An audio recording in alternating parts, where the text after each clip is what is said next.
Hello and welcome to the First Pitch Podcast, the first one of June. That's right, we are up to June in the baseball season. I appreciate you joining me. My name is Trevor Hooth, and interesting bout of games. Lot of offense, a lot of home runs. I feel like there were, just to take a random guess, 250 home runs hit in the games yesterday. We'll get to some of those, but first, let's check out what's happening in the news. The Astros are going to promote Jacob Melton. He was hitting 254 in AAA with a pair of home runs, 3 steals, and a 15.5% walk rate. There are more moves to come with that news, as he needs to be added to the 40-man roster and the active roster. But Jacob Melton, one of their top prospects, is going to be making his MLB debut, or I guess at least joining the team. So when he gets in a game, it'll be his MLB debut. Not directly correlated that I can tell, but Yordan Alvarez has had a setback in his recovery. He's dealing with a very small, described as very small, hand fracture. Seemed like he was close to returning to the Astros, but they say that Yordan Alvarez's hand is at like 60% healed and will not require surgery. So a minor setback should keep him out for a little bit, but a setback nonetheless. The Red Sox are going to be selecting Nate Eaton, and they are expected to recall righty Luis Guerrero. Corresponding moves have not been announced and will be made. But the question remains, why not Roman Anthony? What does he have to do? I mean, seriously, he is hitting the cover off the ball in AAA. What are they waiting for? Next year's Super 2 date? I have no idea. There's not even talk that he's in the plans. And I don't know. I guess we'll see how long it is until they finally give Roman Anthony a shot at the big league level. Ryan Mountcastle is headed to the IL with a hamstring strain. Kobe Mayo was called up. He hit an RBI single in the fourth. He went 1 for 3 in the game, but then chaos ensued. He got in a rundown after hitting his single. He was tagged out by Lennon Sosa. There was kind of a collision. Lennon Sosa took exception to what happened, got up and confronted Mayo. Mayo kind of shoved him out of the way as Mayo was walking back towards the dugout, and benches cleared. They got it cleaned up pretty quickly. No one was ejected, but Kobe Mayo bringing the drama with him from AAA. Cole Young got promoted for his MLB debut with the Mariners. He went 1 for 3, I believe. He got his first hit and his first walk in his MLB debut, and I watched that game. There was a 10-minute delay because fire alarms were just going off. So quite the memorable debut. Everything was okay in the game, but they couldn't get the fire alarms to stop going. They would turn them off. They go right back on. So I guess Cole Young going to have a memorable debut. Also in that game, Bryce Miller returned, gave up 3 runs, 2 strikeouts, 4 innings. He actually looked pretty good, but he did, start to tire out towards the end. Hyped up relief prospect for the Guardians, Andrew Walters, was promoted recently, made a couple of appearances. He's now heading to the IL with a lat strain. He'll be replaced by Nick Enright on the roster, and David Fry is set to make his return for the Guardians from the 60-day IL. For the Dodgers, Tyler Glasnow is transferred to the 60-day IL, and they claim catcher Chucky Robinson from the Angels. Glasnow has not pitched in over a month and is going to be longer until he makes his return. This pushes back the date that he could return, obviously, but the oft injured pitcher is going to be out for a while longer. Mookie Betts for the Dodgers day to day with a fractured toe. He's going to miss the rest of the series. They're hoping he's going to avoid an IL stint. They said he might be available to pinch hit at some point, but that is about it for him over the next few days. The Rockies option Michael Toglia and DFA Aaron Schunk. They're going to select Keston Hiura. Remember that name. Hiura was one of the Brewers' top prospects at one point, has not quite panned out at the major league level, but he will be back with the Rockies.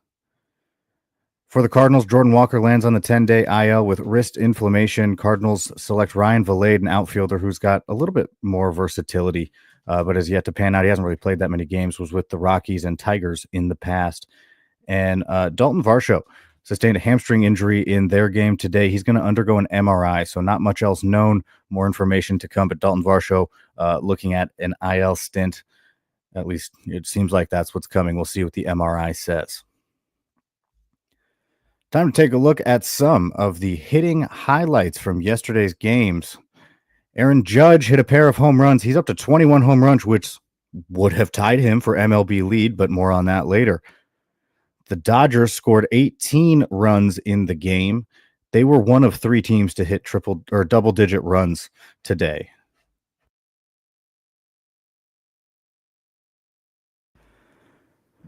The Dodgers scored 18 runs on the strength of Max Muncy's 2 home runs. Hyesung Kim hit a home run. Andy Pages hit a home run. And Dalton Rushing collected his first career home run.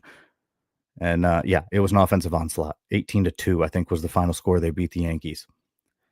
Cal Raleigh still holds the MLB lead for home runs. Aaron Judge was set to tie him, but he said, no, I think I'm good. He hit a home run in the game and is now in sole possession of the lead at 22 home runs. That makes 3 home runs over the last 2 games for the powerful catcher.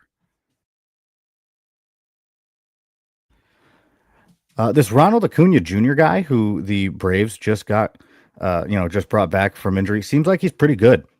I mean, hey, he hit another home run in yesterday's game. That's his 3rd home run in 8 games. He's hitting .367 on his return to the majors.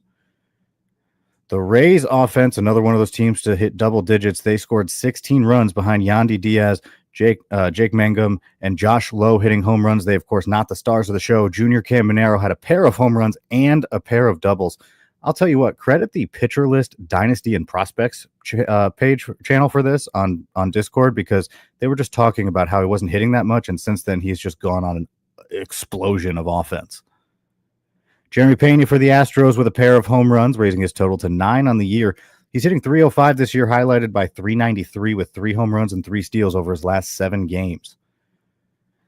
Stephen Kwan had himself a day, coming a triple shy of the cycle. He added a steal for good measure. That's his 5th home run and 8th steal of the year, and he's hitting .315. I'll tell you what, in my 30-team Dynasty League, there is no more popular name for people to ask me about than Stephen Kwan. Everybody wants him, and I will not give him up.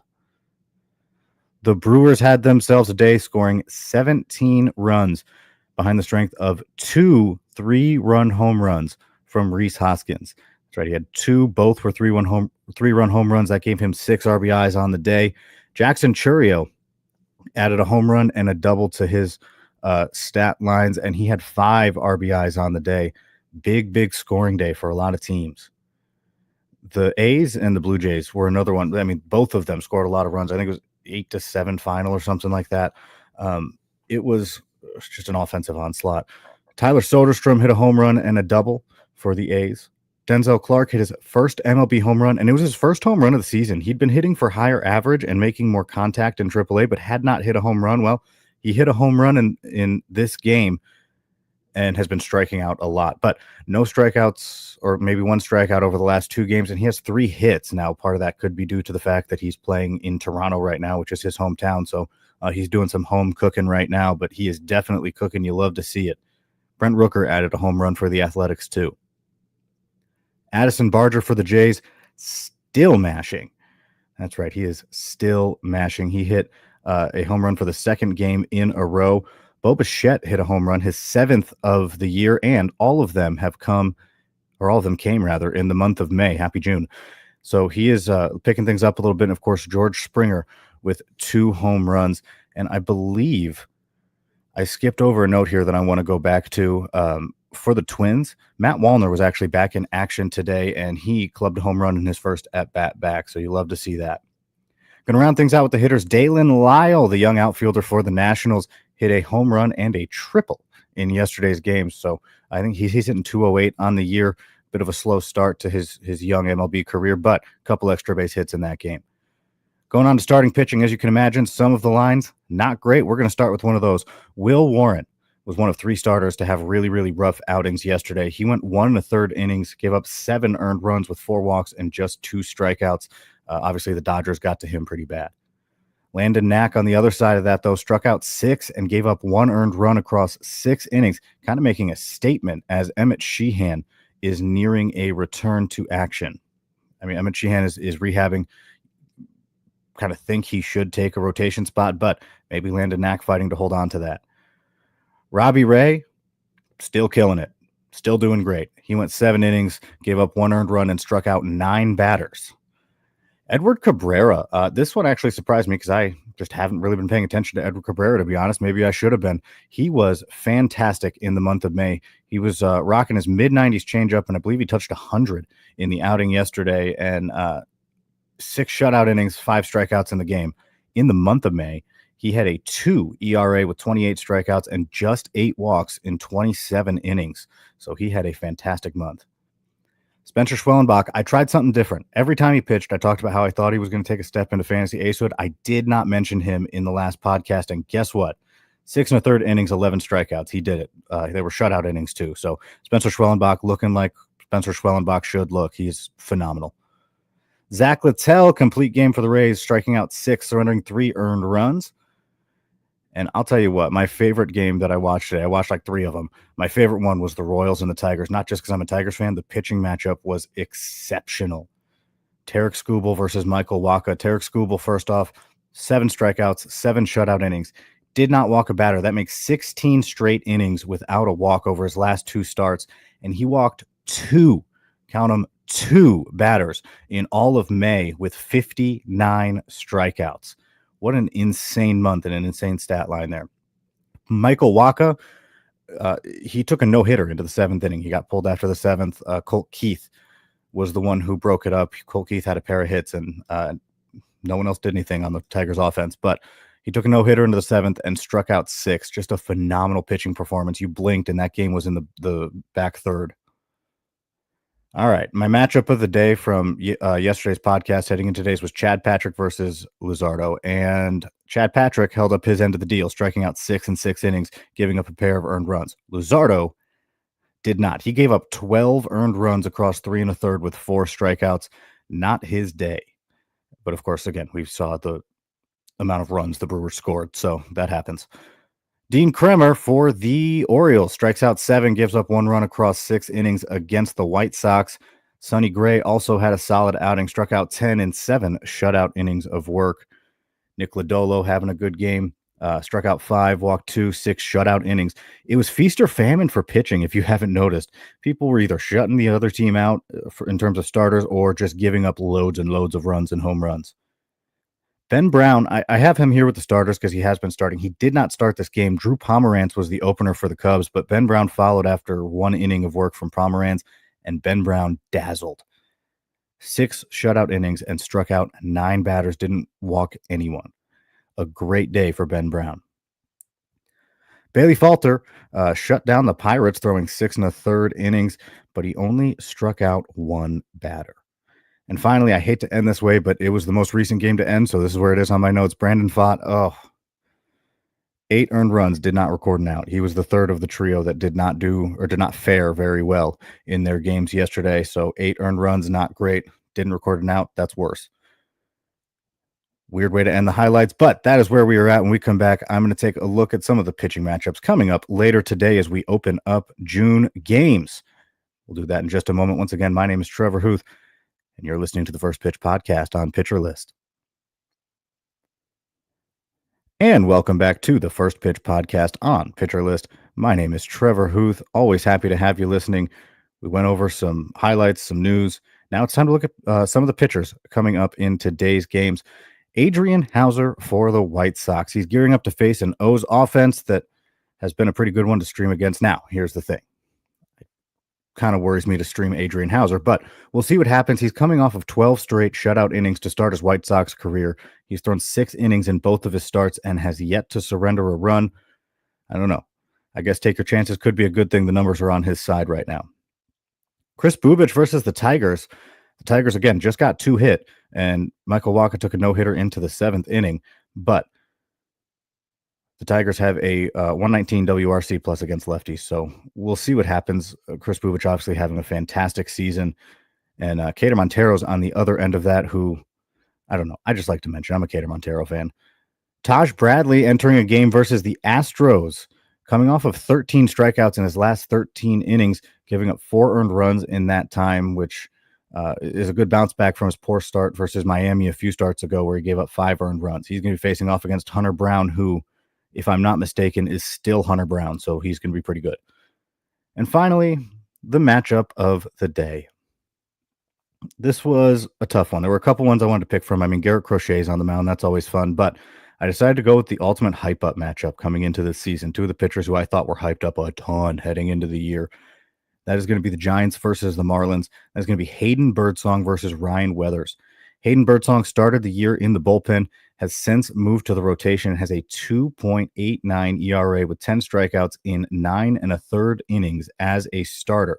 So since they moved him, he's had a ton of success. That kick change is absolutely nasty. Huge fan of Birdsong. Think that's going to be really fun. Ryan Weathers, since coming back from the injured list, 15 strikeouts and 15 2/3 innings in his 3 games back.